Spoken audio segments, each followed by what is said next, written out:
लिखा है कि संपूर्ण शिष्य संपूर्ण गुरु होते हैं। साहब स्वयं शिव हैं, शिव के प्रिय जगह शमशान है, तो उनकी अस्थियां क्यों गंगा नदी में प्रवाहित किया गया? क्या उचित है, क्या अनुचित है, बताएं। तो पहली बात तो यह है कि ये उनकी सीमा का प्रश्न ही नहीं है, लेकिन तब भी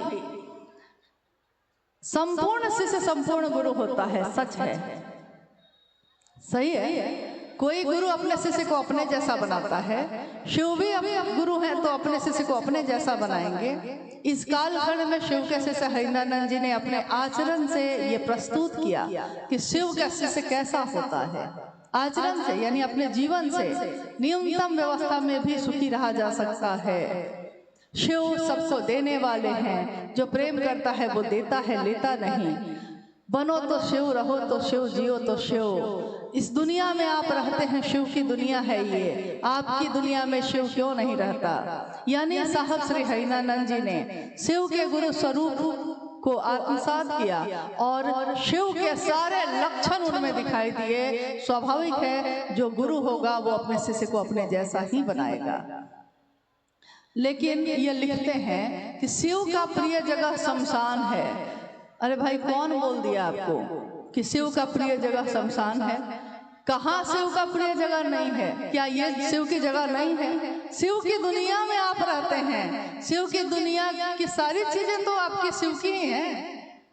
तो जो शिव का है तो सब प्रिय है उसको, चाहे वो नदी नाले हो, चाहे वो धरती हो, चाहे वो 49 तरह के पवन हो, सब तो शिव के प्रिय हैं। शमशान के बारे में लिखा गया है। कहने का यह है आगे कि उनकी अस्थियां गंगा नदी में प्रवाहित क्यों की गई? अस्थियां यानी इस शरीर की जो बची हुई जो राख होती है या जो हड्डी के टुकड़े होते हैं, उनको अस्थियां कहा जाता है, अस्थि कहा जाता है।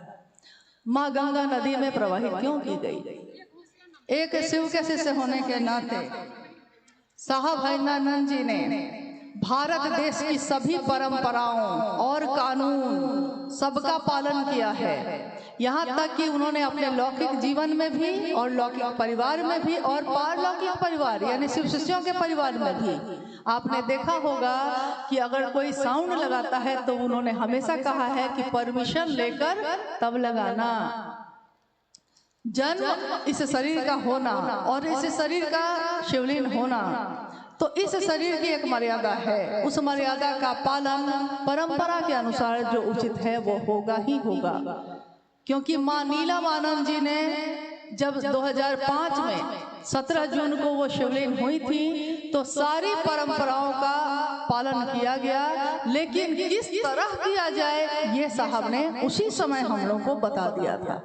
उसी समय 2005 में ही साहब ने बता दिया था कि जो दिव्य आत्मा होती है, जो शिव का अंश होती है, उसके लिए आपको क्या करना चाहिए।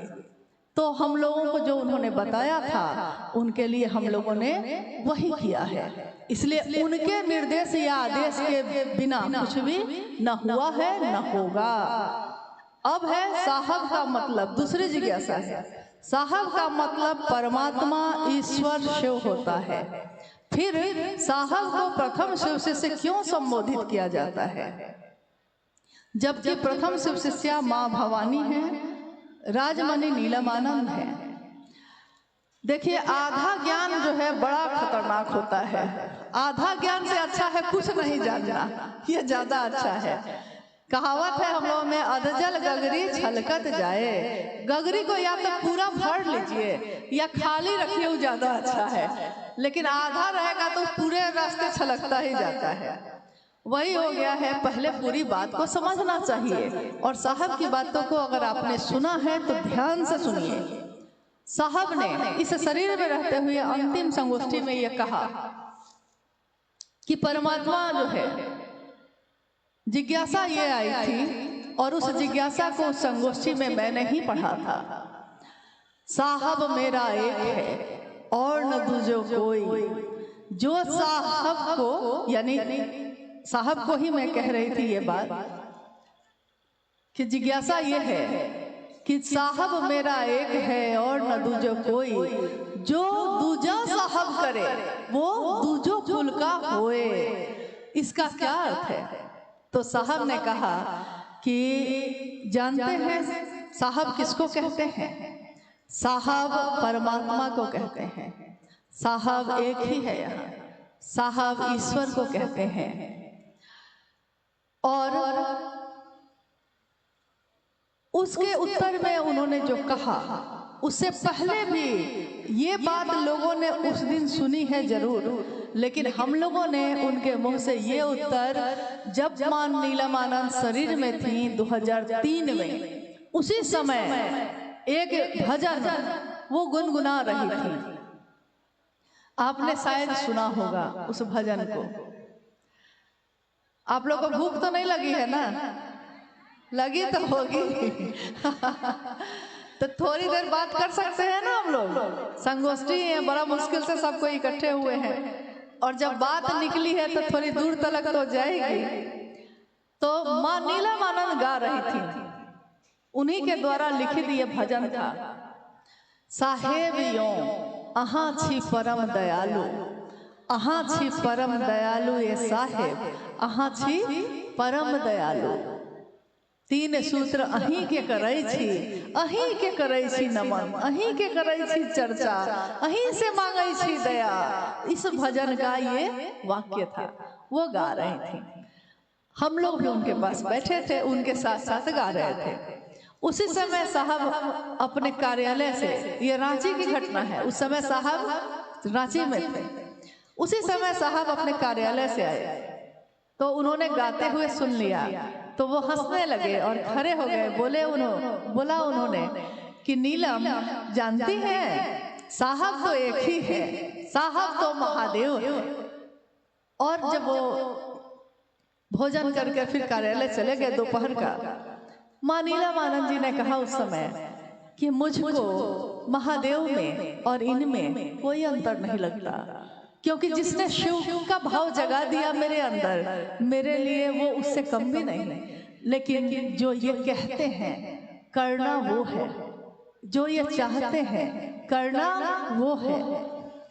तो ये उत्तर तो साहब ने 2003 में ही हम लोग को दे दिया था। इसलिए हम लोग को कोई भ्रम नहीं है, और लोगों को भ्रम हो सकता है। तो साहब का मतलब यही होता है, शिव होता है। और साहब को प्रथम शिव से क्यों कहा जाता है?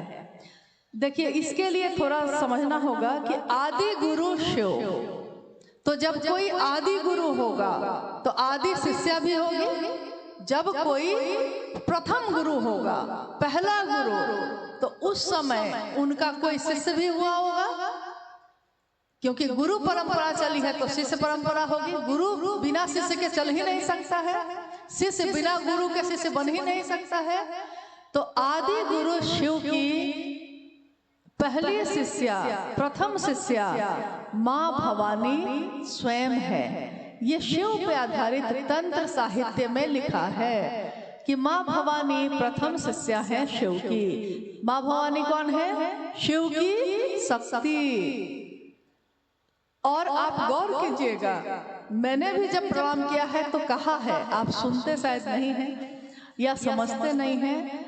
हम लोग हमेशा ये कहते हैं इस कालखंड के प्रथम शिव के शिष्य, इस कालखंड के, यानी जो काल चल रहा है, अभी कलयुग जो चल रहा है, इस खंड में पहला शिव का शिष्य जो है उसको हम नमन कर रहे हैं।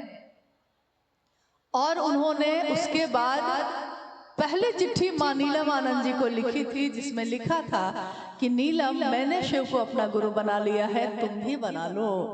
मां नीलमानंद जी ने भी शिव को अपना गुरु बना लिया। उसके बाद शिव शिष्यता बढ़ती चली गई। तो प्रथम शिष्या तो स्वयं मां भवानी है। इस कालखंड के प्रथम शिष्य साहब हरिंद्रानंद जी हैं। यानी शिष्यों की श्रृंखला है जिसमें ये जो काल चल रहा है और जो महादेव का संदेश आया, जो आज भी कागज पे लिखा है, उपवन में सुरक्षित रखा गया है। उपवन जहाँ साहब का शरीर का अंतिम समय गुजरा है और जहाँ उस ऊर्जा का अनुभव आज भी हमारे आपके जैसे सभी शिव शिष्य करते हैं।